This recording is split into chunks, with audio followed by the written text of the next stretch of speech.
मध्येच येते मग त्यांना पाडा नाही एकदा काय पाडायचे मग हो ते आमच्या गावातले गावाच्यातले गावाचं राष्ट्रवादीचे असू नाही तर काँग्रेसचा असू आम्हाला काय पाडण्याचं कारण गावातलं ते आपला विरोध नाही काहीच नाही आणि उगाच उचलला की आपटला नाही गावाच्या बाबतीत आपला विरोध आहे का नाही ना राष्ट्रीय असू नाही तर काँग्रेस असू आपल्याला काही घेणं नाही तो आपल्या गावाचा सरपंच आहे मग त्याला तो आपल्या 2 पटीने मोर आहे कस काय गावातला मग सरपंच आहे तो असं हा त्याला माग खेचायचं लय आवड आहे कस काय मग आज बबन दादा तर आमदार आहे हा आमदार सरपंच पेक्षा मोठा आहे आपण खेचू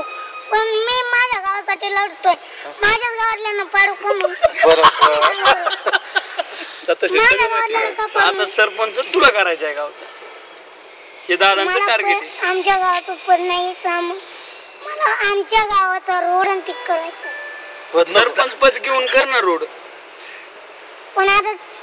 ते जर कटळ नाही त्यांचं पद आपल्याला हिसकून घ्यायचं नाही ते मनाने म्हणलं पाहिजे मला ही पद शपथ नाही फक्त आणि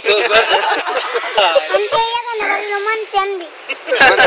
दादा बरं राहिलं लगेच म्हणते त्याला काय पण आपल्याला त्यांना पद हिसकून नाही घ्यायचं काही करायचं नाही पण आपल्याला बबन दादाला पाडायचे बरं का तू एका सभेतच पद घेऊन टाकशील काढून ना 2-3 सभेतच दादा बबन दादा असं समजायचं बबन दादाला कधीपासून ओळखतो तू कधीपासून ओळखतो चौथीत आल्यापासून चौथीत आल्यापासून आणि राहुल दादाला राहुल दादा चालू करतो राहुल दादाचा दादांविषयी मला ऐकलंय ना म्हणून म्हणलं यावर दादाच्या ना आपके बार दादा आपकी बार राहुल दादा पण राहुल दादा दादा तर सांगितलं मागायचं फक्त राहुल दादा म्हणायचं दादा नाही म्हणायचं दादा लई बरं झालं आपल्या बबन दादाचं चक्कर झालं आपल्या बबन दादाने किती केलं बबन दादाचं चक्क यांनी नाव घेतलं म्हणून एवढ्या मोठ्या माणसाने नाव घेतलं नाव घ्यायचं इथून पुढं राहुल दादा काय लोकसंख्या काय गाडी आहे ना सोडून